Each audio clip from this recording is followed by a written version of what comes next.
ကိုလို့သမ ्या တွေဟာနောင်ဘဝပါသွားဖို့ဆိုတာဘယ်နေရာမှာရှိနေတာတော့လို့မေးကြည့်နှလုံးသားထဲမှာရှိနေတာလားအုံနောက်ထဲမှာရှိနေတာလားအုံနောက်ဆိုတာပြက်ချင်ပြက်သွားတာပဲလေ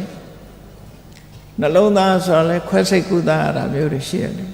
သိရင်အုံနောက်ကလည်းလုံးမလုံးတော့နှလုံးကလည်းလုံးမလုံးတော့အဲ့ဒီအုံနောက်နဲ့နှလုံးကလည်းသိရင်မိတကြိုတဲ့ထဲပါမသွားဘူးလားဒါပြင်ကံတရားတွေများပါသွားမလားအုံနောက်ထဲမှာနှလုံးသားထဲမှာပါသွားမလား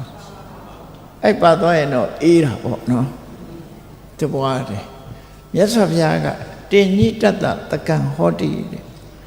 ကိုလို့ထာကိုထဲမှာကိုပုံရိပ်တွေကိုရသွားတယ်ဘယ်မှာဒီပုံရိပ်တွေကထင်သွားတော့ဆိုကုသိုလ်အကုသိုလ်ကံရဲ့ပုံရိပ်တွေစိတ်အစဉ်မှာဖြစ်သွားတာ mental process လို့ခေါ်တယ်စိတ်အစဉ်နဲ့နော်စိတ်ရဲ့ဖြစ်စဉ်ကြီးတွေမှာ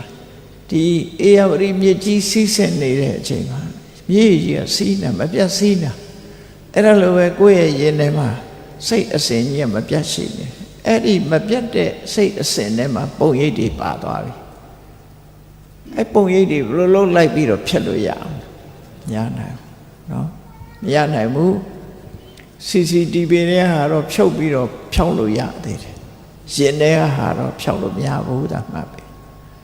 အဲ့တော့ဒီဘဝထင်တဲ့ပုံရိပ်တွေဟာလူသေးသွားတော့ပျောက်သွားရောလားလို့ဆိုရသော်ဗျာ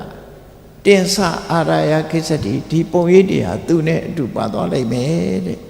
ပါသွားမှာပဲတင်္ဆတအနုကံဟောတိဒါတွေကနောက်ကဘဝတန်တဲ့ဟာဆက်ဆက်မှာပါသွားပြီအယိတ်ပမာလိုက်နေမှာဖြစ်တယ်ဒါကြောင့်မို့ပုံရိပ်မကောင်းတဲ့ပုဂ္ဂိုလ်တွေဟာဆင်းရဲဒုက္ခနဲ့ကြုံတွေ့ရပြီပုံရိပ်ကောင်းတဲ့ပုဂ္ဂိုလ်တွေသာချမ်းသာဒုက္ခရရှိမှာဖြစ်တယ်ဒီပုံရိပ်တွေကြည့်ပြီးတော့ဘဝမှာအကျိုးပေးမှုတွေဖြစ်တယ်ဒါကိုပဲမြတ်စွာဘုရားကရှံကမံဂရိတန္တိကလျာဏဝပပကံဝတတ္တကမ္မတဒါဒါဘဝိတန္တိဆိုတာဒါကိုဟောတာနော်ကောင်းတာလှုပ်လို့မကောင်းတာလှုပ်လို့ထိုလှုပ်တဲ့မြတ်ကုသိုလ်ကံအကုသိုလ်ကံတို့ရဲ့အမွေကိုလှုပ်သူခံရမယ်ဆိုတာဒါအဲ့ဒါကံကံအကျိုးလက်ခံတယ်ဆိုရမြတ်စွာဘုရားရဲ့ဆုံးမတယ်အဲ့လိုလက်ခံထားတဲ့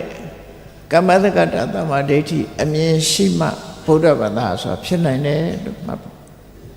ကမ္မတက္ကတသမ္မာဒိဋ္ဌိအမြင်မရှိရင်ဗုဒ္ဓဘာသာမဖြစ်ဘူးဗုဒ္ဓံတရဏံကိစ္ဆာမိဆိုနေပေမဲ့လို့ကံမယုံကြည်ဘူးဆိုရင်ဗုဒ္ဓဘာသာဆက်ဖြစ်ဖို့